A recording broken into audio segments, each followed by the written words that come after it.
ধীরে ধীরে বৃষ্টিতে উঠেছে কাঁপন, তোমাকে চাই মন।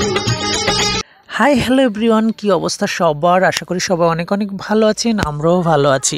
আজকের ভিডিওতে আপনাদেরকে দেখাবো আমরা হিন্দু ব্রাইডাল ওয়েডিং শোগুলোতে কেমনভাবে অ্যাটেন্ড করি এবং কেমন ধরনের পারফরমেন্স করি। তো ভিডিওর শুরুতে আপনারা দেখতে পেলেন রাত্রে আমরা কনের বাড়িতে সুন্দর একটা পারফরমেন্স করেছি, জমকালো।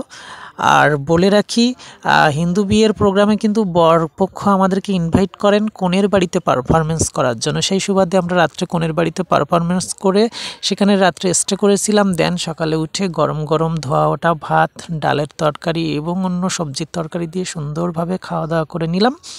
আর এটাই হচ্ছে খাওয়া দাওয়ার সেই সুন্দর মুহূর্ত। বুঝতেই পারছেন রাত্রে কি প্রচুর শীত পড়েছে। এই শীতের সময়টা আসলে বিয়ের সিজন, প্রচুর হিন্দুদের লগ্ন প্রতি বিয়ে হয়ে থাকে। তো মজা করে আমরা খাওয়া দাওয়া করতেছিলাম, সুন্দর একটা মুহূর্ত। দেন আমরা চলে গেলাম খাওয়া দাওয়ার পরে। কনেপক্ষের একটা সুন্দর সবজি বাগান আছে এবং সকালে রোদ, মিষ্টি রোদ এসে পড়ছে সবজি খেতে, সেখানে আমরা একটু রোদ পোহাতে চলে গেলাম। ওই পাশে কুমার এসেছিল এবং বরপক্ষ কনেপক্ষর লোকজনে ঠাসাঠাসি। বিয়ে বাড়ির অবস্থা তো আপনারা সবাই জানেন কেমন হতে পারে। এর ফাঁকে আপনাদেরকে নিয়ে এলাম বর বউয়ের কাছে। এই হচ্ছে নতুন বর বউ। কিছুক্ষণের মধ্যেই বর তার বউকে নিয়ে তার নিজের বাড়িতে চলে যাবেন।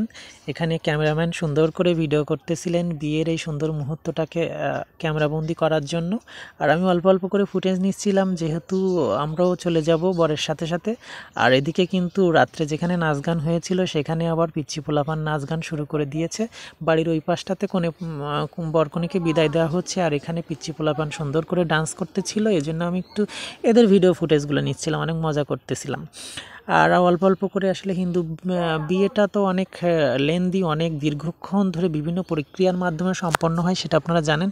সেই ফুটেজগুলো আমি নিতে পারিনি রাত্রে কর্মব্যস্ততার কারণ রাত্রে তো আমাদের প্রোগ্রাম করতে হয়, মেকআপ নিতে হয়। তো রাত্রের আমাদের থাকার ব্যবস্থাটা খুবই সুন্দর ছিল, মনোরম পরিবেশে। আমরা এই জন্য অনেক স্যাটিসফাইড। আর আসলে এইসব এলাকার মানুষগুলো আমাদেরকে প্রচণ্ড ভালোবাসেন, এজন্য ওনারা বারবার আমাদেরকে ডাকেন শো করার জন্য। আমরা আসি, আমরাও শো করে স্যাটিসফাইড থাকি, তারাও স্যাটিসফাইড থাকে। আসলে সবাই মিলে একটা 100% আমরা আনন্দ নেওয়ার চেষ্টা করি। তো দেখুন বাচ্চা মেয়েটি কত সুন্দর করে ডান্স করতেছিলেন, ওর নাচটা বেসিক্যালি আমার সুন্দর লাগছে, এই জন্য আমি ফুটেজটা নিয়ে নিলাম। দেন এদিকে আমাদেরকে চলে যেতে হবে, কোনে বিদায় নিয়ে গেছে।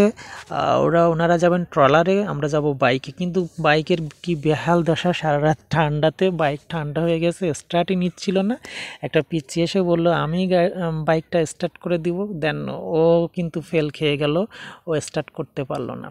আর এখানে ছোট পিচ্চি পোলাপান আরও কিছু ছিল, ওরা হাসাহাসি করতেছিল। শেষে কনেপক্ষের বাড়ির এক দাদা এসে বলল আমি গাড়িটা স্টার্ট করে দিচ্ছি, দেখা যাক তিনি পারেন কিনা। কিন্তু শেষমেশ তিনিও পারলেন না। তিনি চেষ্টা করতেছিলেন, তারপর কী করলো, কুমারেশ চলে আসছে, বলছে দাদা আমার কাছে দেন, আমি স্টার্ট করতেছি। আসলে সারা রাত কুয়াশায় ঠান্ডায় গাড়িটা ছিল, তো এই জন্য স্টার্ট নিতে একটু দেরি করতেছিল। তো শেষমেশ কী আর করা, গাড়ি অবশেষে আমাদের স্টার্ট নিয়ে নিল। আর দেখুন পিচ্চি পোলামান কি মজা করতেছে বাইকের চারপাশ ঘিরে। তো আমাদের বাইক ছেড়ে দিল কুমারেশ, রাস্তাতে গিয়ে উঠবে, যেহেতু আমরা বাড়ির ভিতরে ছিলাম। আর আমি হেঁটে হেঁটে রাস্তাতে উঠব, রাস্তাতে গিয়ে বাইকে উঠব।